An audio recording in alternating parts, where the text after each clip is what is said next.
pasti teman-teman kan pasti banyak yang nanya nih, ada nggak brand atau tipe sigar yang cocok dari New World buat teman-teman yang baru mau coba New World cigar? Yang baru mau coba ya? Baru mau coba.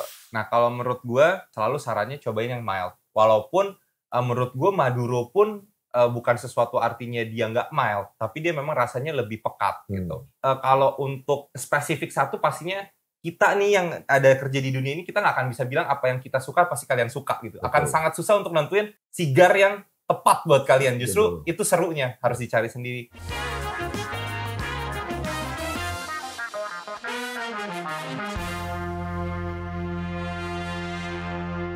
Halo, welcome back to YouTube channel Whiskey and Wine. Nah, hari ini gue bakal bikin konten karena video-video sebelumnya tuh banyak banget yang suka sama konten sigar kita. Jadi kalau kita lihat dari video sebelumnya tuh yang kita ngobrol sama Ko Aldi tentang Cuban Cigar, terus ada sama Pak JT, kita ngomongin brand JT Royalnya. Nah, hari ini gue kedatangan tamu yang bisa gue bilang certified untuk ngomongin sigar juga. Nah, welcome Bro Juan. Halo, apa kabar? Nah, boleh kenalin diri nggak, Bro Juan? Perkenalkan, nama saya Juan. Kebetulan saya memang seseorang yang suka sigar juga dan lebih banyak condong ke New World Cigar. New World Cigar itu basically diketahui sebagai non-Cuban cigar lah. Old World itu Cuban cigar gitu. Iya. Nah, udah ke reveal nih sama Bro Juan nih. Hari ini bakal ngomongin tentang New World Cigar. Jadi mungkin teman-teman kan sering taunya New World itu termnya itu dipakai pas di wine ya. Jadi ada wine Old World sama wine New World. Nah, ternyata di sigar tuh juga ada. Boleh jelasin nggak basicnya dulu? New World itu sigar itu bedanya apa sih sama si Old World? Sebenarnya kalau misalnya di sigar New World itu lumayan mirip juga dengan istilahnya wine. Di wine kan juga ada beberapa negara yang disebutnya Old World wine kan. Kayak Prancis sama Italia kalau nggak salah ya. Betul. Dan di dunia sigar, New World cigar itu juga adalah mencontohkan atau mendefinisikan sigar-sigar yang ada di luar Kuba sebenarnya. Karena Kuba itu dianggap sebagai sebuah negara yang memang heritage sigar dari situ ya. Nah, New World ini adalah sigar-sigar yang diproduksi dari negara-negara di sekitar Kuba. Kayak Nicaragua, Honduras, Dominican Republic, dan banyak lagi sebenarnya tempat-tempat lain di daerah situ kayak Meksiko, Brazil yang memang juga memproduksi sigar yang berkualitas juga. Dan itu disebut New World juga. New World cigar, benar. Berarti satu-satunya negara yang penghasil Old World itu cuma Cuban? Iya, kalau New World itu pastinya di luar Cuban. Nah, kalau yang memang nggak termasuk New World tuh ya Cuban aja. Cuban. Oh, sebenarnya ada istilah Old World nggak sih? Sebenarnya nggak sih. Nggak ada. Cuban cigar sama New World gitu ya? Iya, benar. Karena kita nggak mau juga ngomonginnya mungkin orang yang bikin ya, kayak orang-orang di Nicaragua, Dominikan, disebutnya non-Cuban. Kok gue jadi malah kita jadi kayak negatifnya dari Cuban. Sebenarnya nggak, we're the New World cigar gitu. Ya, we're serving a different taste, kita serving rasa yang beda, kita serving packaging yang beda, kita serving market pun yang lumayan berbeda. Dan kalau kita bicara tadi kan bilangnya negara-negara penghasil sekitar Cuban. Nah, kalau misalnya Indonesia sendiri itu bisa dibilang New World? Nah, ini yang menarik sebenarnya. Karena New World cigar itu nggak terbatas sama sebuah daerah, jadi sigar itu bisa diproduksi di Nicaragua. Sigar itu bisa diproduksi di Dominika atau di Honduras. Tapi daunnya itu bisa datang dari berbagai macam negara lainnya. Nah, makanya di New World Cigar misalkan contohnya Nicaragua deh. Salah satunya brand yang gue lumayan suka itu adalah Perdomo. Perdomo tuh selalu ngeluarin juga Connecticut. Nah, Connecticut ini adalah sebuah daun tembakau yang memang dikembang biakan apa sih? Ditanam di Amerika Serikat ya, salah. Jadi mereka pun punya yang namanya Sumatran Wrapper. Itu dari Sumatera. Ada dari Sumatera juga, itu di Rocky Petal Cigar dia juga keluarin kayak gitu. Ya, jadi New World itu walaupun diproduksinya di negara-negara tertentu, tapi nggak sama sekali menutup kemungkinan menggunakan daun-daun yang ada di luar negara tersebut. Gitu. Sedangkan berbedanya dengan Cuban cigar, daunnya digunakan dari daun yang ditanam di Kuba dan juga produksinya ada di Kuba juga. Gitu. Jadi benar-benar totally itu semua dari Kuba ya, nggak boleh. Misalnya ada nggak Cuban cigar yang mereka produksi di Cuban, tapi ambil wrappernya atau daunnya dari luar? Kalau dari pengetahuan gue harusnya yang jawab itu Aldi kayaknya. Cuma dari pengetahuan gue nggak ada. Nggak ada sama sekali. Iya. Apa kita telepon Aldi? Gue penasaran nih, maksudnya New World Cigar itu gimana sih awalnya? Kenapa bisa dibilang kan orang semua udah tahu nih Cuban Cigar. Kenapa tiba-tiba harus muncul New World Cigar gitu? Nah, itu sebenarnya balik ke tahun 1950 akhir sama 1960-an lah. Starting point-nya adalah ketika Amerika mengembargo Kuba. Jadi memang tidak ada lagi trade antara Kuba dan juga Amerika, di mana memang Kuba itu utamanya adalah cerutu, dan ini udah di-ban. Nah, dari situ karena negaranya juga mempunyai kapasitas yang akhirnya nggak bisa menembus pasar Amerika, banyak keluarga-keluarga sebenarnya ini keluarga dari negara Kuba itu sendiri, keluarga-keluarga Kuba yang pergi keluar. Dia jalanlah ke Nicaragua, dia jalanlah ke Dominikan, dia jalan ke Honduras. Kalau gue selalu 3 negara yang menurut gue lumayan besar dalam memproduksi New World Cigar tuh Dominikan, Nicaragua, dan Honduras gitu. Mereka pergilah ke negara-negara itu dan memulai plantationnya, mereka memulai membawa bibit tanamannya, dan memang tembakau itu kan tercipta dari sebuah tumbuhan yang memang mempunyai banyak variasi. Di Nicaragua sendiri itu di tahun 1960, mereka mencoba membuat sebuah kayak propaganda. Kayak kalau dulu di Indonesia kan ada propaganda mengenai pembangunan seperti apa. Nah, mereka membangun ini. Ekonomi pembangunannya melalui tembakau, tembakau untuk cerutu. Nah, disitulah titik poin di mana New World Cigar ini mulai berkembang. Oh, berarti waktu itu zaman itu pun bisa dibilang pemerintah Nicaragua itu mensupport totally. Biar dapat pendapatan dari sigar itu ya. Iya, dan khususnya untuk bisa masuk ke pasar Amerika juga. Dan sebenarnya kan market orangnya sigar di Amerika itu juga gede banget kan marketnya. Kalau gua nggak salah baca itu sekitar 2/3-nya dunia tuh sigar smoker tuh ada di Amerika. Iya, dan memang culture cerutu di Amerika tinggi sekali. Nah, makanya negara-negara seperti Nicaragua, Dominican Republic, dan Honduras ini mulailah di tahun 1960 itu melihat peluang dan memulai memproduksi cerutu, mulai dari penanaman sampai ke rollingnya juga gitu. Dan memang yang memulai ini adalah keluarga-keluarga yang memang datang dari Kuba juga. Dan emang tadinya tuh emang penghasil sigar di Cuban lah ya berarti. Kayak salah satu contohnya, Vin, ada sigar yang lumayan gue sering bakar itu My Father Cigar. My Father. Dia itu dibuat oleh Don Pepin. Don Pepin ini sebelum membuat si brand ini, dia itu udah 40 tahun jadi torcedornya di Kuba.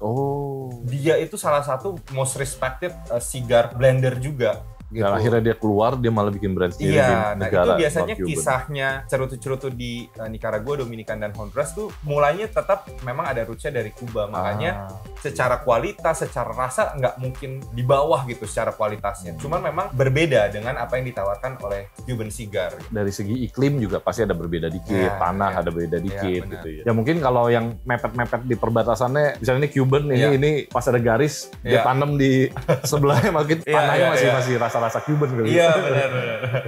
Gue masih nggak tahu sih gambar petanya tuh kayak gimana ya kalau di Cuban deh. Coba gue sambil lihat bentar ya, penasaran. Sama mau gue bakarin nggak, Vin? Oh iya, sambil kita ngobrol-ngobrol kita sambil bakar sigar juga ya. Ini ada gue bawain Aston Cabinet, ini Dominican Republic. Dominican cigar. Dia pakai Connecticut wrapper. Ya, ini sebenarnya Aston cigar brand, tapi diproduksinya di factory-nya Arturo Fuente. Nah, kita sambil ngobrolin ini nih. Gue penasaran, kalau misalnya di wine, Old World sama New World itu kan di labelnya ada perbedaan lah. Mungkin kalau yang belum nonton, mungkin bisa nonton video gue sebelumnya sama Stella. Jadi kita ada ngomongin label wine. Nah, kalau di label New World sama Cuban, itu ada perbedaan nggak sih? Kalau sebenarnya mereka pasti akan tulis ya, ini dibuatnya dari negara mana di boxnya gitu. Cuman salah satu packaging yang gue lihat lumayan berbeda, itu ada di cellophane sebenarnya. Cellophane itu apa? Cellophane itu ininya nih. Nah, hampir semua cerutu yang berbasisnya New World itu pasti menggunakan packaging yang kayak gini. Ini biasanya memang mereka gunakan untuk nge-prevent adanya pecah. Karena kan kalau sigar ditaruh di satu box kan dia suka bergesekan wrappernya satu sama lain. Dan juga sebenarnya dia mencoba untuk lebih keep humidity-nya lebih nggak terlalu cepat kering. Karena kan dia ditaruh di dalam cellophane-nya gitu. Oh, jadi ini bukan plastik biasa ya berarti? Bukan, itu namanya cellophane gitu. Dia sebenarnya dibuatnya juga dari nabati ya kalau nggak salah. Misalnya dari unsur nabati gitu. Jadi ini memang bukan plastik gitu. Beda. Feel-nya juga beda kan sebenarnya kalau dipegang sama plastik. Nah, dan biasanya kalau lu lihat di belakangnya dia lumayan punya penjelasan yang cukup lengkap di sini nih. Dia akan tulis ada ini Aston Cabinet Bellicoso. Hampir semua pasti ada ya? Hampir semua yang gua temuin. Walaupun ada beberapa yang kadang-kadang nggak punya ya, tapi most of the time pasti ada cellophane-nya dan ada penjelasan di belakangnya juga gitu. Kalau kita bicara tadi daun-daunnya yang di New World kan pasti ada daun-daun yang berbeda lah dari berbagai negara. Nah, kalau dari segi taste sendiri gimana tuh? Jadi basically kalau misal karena lu kan dari whisky ya, lu ngomongin whisky itu kan punya regionalnya. Punya whisky yang rasa-rasanya tuh berbeda per region ya. Secara karakteristiknya tuh setidaknya punya garis besar haluan negaranya lah. Betul. Misal di Islay seperti apa, di Highland seperti apa, di Lowland seperti apa. Betul. Yang justru menarik dari New World Cigar adalah kita dapat kesempatan untuk ngerasain cigar dari region berbeda-beda. Karena kalau kita ngomongin dari Cuban cigar, dia itu kan satu negara memang. Tapi kita mengatakan bahwa Cuban cigar ini sebenarnya sama kayak kalau di Scotch whisky itu di satu region.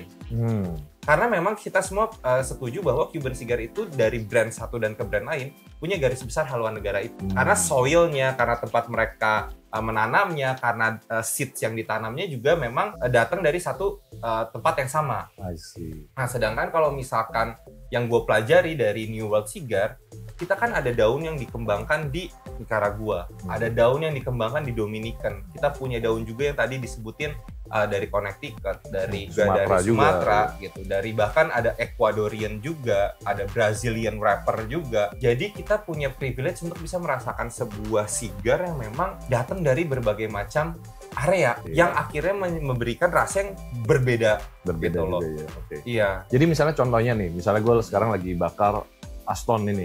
Si Aston ini berarti ada beberapa varian yang dengan daun yang berbeda-beda. Betul. Nah, jadi mungkin kalau gue bisa omongin sedikit soal cara kita branding dari New World ya. New World itu kan akan punya factory-nya. Setelah dia punya factory, dia akan punya brand-nya. Dari punya brand ini, dia akan punya blend-nya. Nah, blend ini tuh jadi kayak contohnya Aston Cabinet, atau nanti ada Aston Virgin Sun Grown, atau misalkan yang gue lagi bakar sekarang dari Dunbarton Tobacco, dia ada Sin Compromiso, ada Sobremesa. Nah, ini adalah blend-blend yang berbeda. Nah, dari blend-blend yang berbeda ini akan ada ukuran yang berbeda-beda. Jadi kalau kayak Sin Compromiso tuh ada yang nomor 2, nomor 7, nomor 5. Nah, itu menandakan nomornya itu adalah ukuran yang berbeda. Tapi dengan komposisi daun yang sama? Dibilang sama pasti enggak. Tapi setidaknya dia mencoba untuk menciptakan rasa yang sama. Blendingnya itu sama gitu. Dan dia seharusnya menggunakan setidaknya wrappernya pasti sama. Dan walaupun dalamnya sama, tapi mungkin komposisinya berbeda. Gitu. Nah, sedangkan kalau misalnya di Cuban Cigar, kalau Partagas kan itu adalah brandnya. Nah, brandnya ini tapi punyanya biasanya dia nggak punya lagi Partagas, kecuali dia ada Partagas Maduro, ada Partagas D4. Cuman kan kalau misalnya D4 sama I, yang I kan biasanya dia menunjukkan beda ukurannya. Nah, sedangkan kalau di New World, Sin Compromiso sama Sobremesa punya ukuran yang sama juga, gitu loh. Jadi berarti kalau bisa dibilang di New World Cigar itu sebenarnya varian cigarnya jauh lebih banyak ya? Bisa dibilang ya? Jauh. Karena memang sumber daunnya tadi. Kalau misalnya teman-teman suka yang explore, yang nggak mau monoton, mungkin New World Cigar itu cocok ya. Nah, gue penasaran nih, kalau cigar New World nih, ada nggak sih suatu history dari brand atau apa yang menarik gitu? Kalau dari historinya sih, kalau New World mungkin nggak bisa ngomongin satu history yang menarik banget, kecuali kejadian di tahun 1958 sampai 1960 yang di embargo, di mana di embargo dan banyak keluarga dari Kuba, keluarga-keluarga Kuba yang keluar. Dan juga banyak juga cerita-cerita di mana keluarga-keluarga Kuba yang mungkin udah nggak tahan sama keadaan di negaranya, keluar juga untuk membangun sebuah cigar factory, atau dia kerja di Nicaragua, atau dia bahkan sampai bikin brand. Karena New World ini kan nggak dimiliki oleh one state atau satu negara, tapi itu lebih banyak swasta yang main. Nah, jadi ketika kita ngomongin New World Cigar, kita ngomongin historinya, kita harus ngelihat ke per brandnya. Ada brand A, ada brand B, dan mereka semua punya historinya masing-masing gitu. Nah, kayak contohnya Davidoff aja yang tadi kita sempat obrolin. Davidoff kan dulunya juga dibuatnya di Kuba kan, tapi karena satu dan dua hal, sekarang mereka sudah dibuatnya di Dominican Republic dan Nicaragua untuk si Davidoff ini. Nah, dan itulah ceritanya. Mungkin nanti kita ada satu momen kita ngomongin tentang brand lah ya. Iya, brand boleh. itu menurut gue menarik banget. Iya. Ini satu hal yang menarik juga nih. Iya. Menurut gue pas gue kalau dengar nama brand Partagas, Monte Cristo, benak gue tuh pasti ini Cuban Cigar lah gitu. Iya, benar. Tapi kan ternyata ada New World Cigarnya juga. Iya. Nah, itu lu bisa ceritain nggak kenapa bisa terjadi gitu? US itu kan salah satu negara yang lumayan ketat di masalah intellectual property-nya ya. Jadi mereka lumayan banyak lah kejadian kita tahu kayak, oh gue udah punya paten, gue suruh gara-gara lu pakai paten gue, padahal out of tanpa saling tahu menahu gitu. Nah, ketika di embargo, berarti kan secara tidak langsung brand-brand Cuban Cigar ini nggak bisa masuk. Dan akhirnya nggak mempunyai tuannya lah. Nah, di masa itu banyak yang akhirnya mencoba mendaftarkan brand tersebut. Gitu loh. Nah, yang mendaftarkan ini akhirnya punya license lah. Iya. Akhirnya dia punya kuasa terhadap brand tersebut gitu. Dia mempunyai brand tersebut. Nah, makanya sebenarnya di Amerika itu ada brand-brand yang memang seperti kayak Romeo Julieta, terus kayak Partagas, tapi itu adalah brand yang sebenarnya bukan brand Kuba, berbeda. Jadi itu sebenarnya Monte Cristo yang di New World dengan Monte Cristo yang di Cuban itu sebenarnya company yang berbeda. Nah, jadi ada satu yang sama, ada satu yang berbeda. Jadi kan kalau misalkan kayak contohnya nih, salah satu ownership dari Habanos kan Tabacalera. Tabacalera pun bro, itu menciptakan sigar-sigar New World juga. Nah contohnya apa? Flor de Copan sama Capital. Dan Vega Fina. Itu adalah brand yang dinaungi oleh Tabacalera, which is company yang membawahi Habanos gitu loh. Yang memiliki Habanos juga gitu. Dan mereka menciptakan brand-brand tersebut karena ya satu dan dua hal lah, karena mereka juga mungkin mau masuk ke market di US dan juga shortage dari si Kuba itu sendiri yang kita tahu, semua tahu gitu. Cuman ada juga brand-brand lain yang kayak Cohiba itu dimiliki sama company lain yang memang hanya bisa masukin ke Amerika gitu. Dan ya kalau menurut gue sih dari segi kualitas yang nggak merepresentasikan apa yang di Kuba ya gitu. Wah menarik ya. Iya. Jadi bisa dibilang ini fake tapi juga nggak fake. Karena kan ownernya pun sama. Ini sama persis kayak waktu itu gue baru baca di berita sih. Iya. Ini intermezzo aja. Ini di luar kita bahas sigar, jaket Bape yang hoodie yang terkenal itu. Jadi katanya Bape itu sempat rilis Bape yang palsu. Mereka made in China atau apa.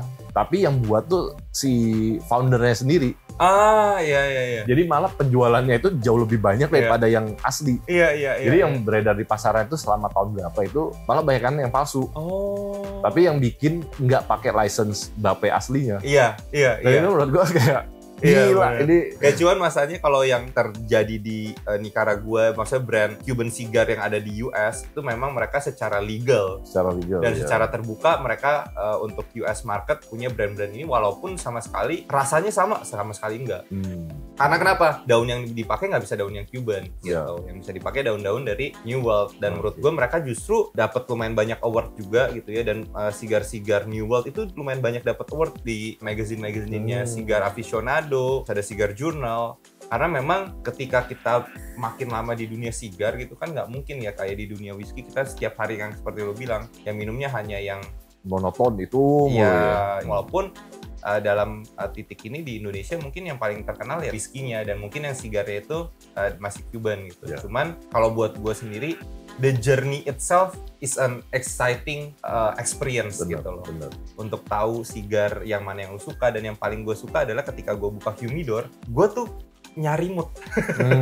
Kayak hari ini lagi mau bakar yang strong nggak ya? Hari ini lagi mau bakar yang rasanya seperti apa ya? Minuman gue seperti apa sih yang gue mau lakuin? Atau gue habis makan steak kah? Atau gue habis makan apa? Dan sigar apa yang kira-kira cocok gitu. The best thing-nya juga adalah not knowing exactly the taste-nya, kayak it might be very good for you that time or that night gitu, tapi itu mungkin juga a little bit kayaknya nggak sesuai yang gue ekspektasi karena memang blend yang dibuat begitu banyaknya gitu kalau buat gue, dengan rasa yang berbeda-beda. Nah tadi gara-gara ngomongin minum, kita belum minum nih. Oh iya. Kita cheers dulu deh. Cheers. Ini apa, Vin? Ini botol IB kita dari Thompson Bros, ini Highland. Jadi sebenarnya kita bisa bilangnya ini Secret Highland lah. Jadi distillery-nya itu nggak dikasih tahu. Dan ini ABV-nya lumayan tinggi sih, 50 something lah. Tapi very smooth ya? Very smooth, bener. Tapi ini sherry ya? Ini sherry khas. Iya. Tapi ya itulah. Tapi sherry-nya juga nggak terlalu yang intens banget. Bener. Enak nih, gue suka. Iya. Ini agak fruity sih menurut gue. Iya. Dan itu sih ketertarikan dan keseruan kita nyobain botol-botol IB itu gue rasakan juga di New World Cigar gitu. Dan sebenarnya yang gue seru itu menurut gue, kadang pairingan sama whisky-nya itu bisa kita nemu satu taste yang baru gitu. Iya. Gue misalnya minum brand A dan gue dengan sigar B gitu. Tiba-tiba pas gue pakai sigar C, rasa whisky yang di whisky A tadi bisa berbeda gitu. Kadang gue nemu notes sesuatu yang menarik gitu. Nah menurut gue itu yang jadi satu hal experience yang baru lah. Buat kita coba-coba sigar yang baru juga. Mungkin sigarnya juga yang tadinya kita ngerasa kurang, kalau di pairing dengan whisky yang cocok, mungkin bisa jadi jauh lebih enak juga gitu ya. Nah, gue kebetulan ada fun fact nih soal sigar pairing sama whisky. Gimana tuh? Kalau gue pribadi, gue tiap kali smoke Cuban, I never find it pleasant kalau di pairingnya sama whisky. Oh gitu? Gue merasa kalau Cuban itu tuh rasanya itu kalau gue ibaratin itu kayak ngeteh. Rasanya tuh bukan yang deep, tapi kalau New World tuh ada beberapa blend yang kayak kopi gitu loh. Which is yang kayak Maduro ini buat gue kopi banget lah gitu. Nah kalau Cuban gue biasanya nikmatinnya dengan air putih. Karena menurut gue in my personal preference ya, tapi ini kan semua orang punya preference-nya masing-masing, so it's up to everyone, there's no right or wrong gitu. Tapi kalau in my personal preference, mungkin karena gue lebih sering New World juga, Notes Cuban itu lebih sopan. Oke, lebih kayak tone down gitu ya. Iya, jadi gue nggak terlalu suka kalau dicampur sama whiskey. Gue lebih sukanya sama minuman-minuman yang kayak air putih aja, menurut gue the best pairing. Nah, sedangkan kalau gue going out at night, gue lagi mau minum whiskey, gue paling suka di pairingnya sama Maduro. Karena Maduro itu ya punya smokiness-nya itu, punya underlying manis, notes manisnya juga dan lebih intens lah ya. Iya, lebih intens rasanya. Kalau bahasa Indonesia itu lebih kental gitu loh. Iya. Nah, itu ya seru banget sih pas lu kayak journey buat nyari berbagai minuman. Makanya kenapa ya sama lah kayak minuman jenis merek distillery banyaknya nggak kehitung lah. Iya benar. Tapi kan itu something perjalanan yang kita coba masing-masing yang ya itu menariknya gitu. Di situ kita beli. Harga mahal itu ya mahalnya di situ gitu. Dan buat gue makanya agak sayang kalau orang gue cuman smoke-nya Cuban doang. Dan malah brandnya itu mulu sampai akhir gitu ya. It's exactly like saying, gue cuma minumnya distillery A doang, whiskey-nya gitu loh. Kan sayang ya kita nggak nyobain berbagai macam hal yang ditawarkan lain, berbagai macam kreasi lain yang memang alam tawarkan buat kita. Dan gue yang paling gue suka, Vin, salah satunya adalah ini semua natural. Bener. Ini semua nggak ada aditif. Kita walaupun dalam prosesnya itu sendiri kita benar-benar maturity tembakaunya, yang bikin rasanya berbeda adalah soilnya, mineral yang ada di dalam tanahnya, dan itu semua natural gitu. Kayak buat gue kenapa gue akhirnya very into New World karena the excitement of adventurous banget, dan yang kedua ya itu gue berasa kok kayaknya kalau gue cuma bilang gue suka satu sigar doang tuh kayaknya belum fair, karena gue belum nyobain berbagai macam sigar lain yang memang menawarkan hal yang berbeda, dan don't expect it to be the same with the one yang lu bakar tiap hari juga misalkan gitu. Justru expect it to be like karya wisata. Ya, nah mungkin kita ngobrol udah panjang banget, mungkin nanti kita bakal ada sesi lainnya lagi, mungkin yang lebih dalam ngomongin tentang New World Cigar. Nah tapi pasti teman-teman kan pasti banyak yang nanya nih, ada nggak brand atau tipe sigar yang cocok dari New World buat teman-teman yang baru mau coba New World Cigar? Yang baru mau coba ya? Baru mau coba. Nah kalau menurut gue selalu sarannya cobain yang mild. Walaupun menurut gue Maduro pun bukan sesuatu artinya dia nggak mild, tapi dia memang rasanya lebih pekat gitu. Untuk awal-awal bisa dicoba lebih ke Connecticut shade atau ke natural shade. Itu shade-nya yang lebih lighter lah, yang warna itu lebih terang gitu. Cuman memang kalau misalkan kalian mau coba New World Cigar, menurut gue jangan takut untuk nyobain Maduro Cigar.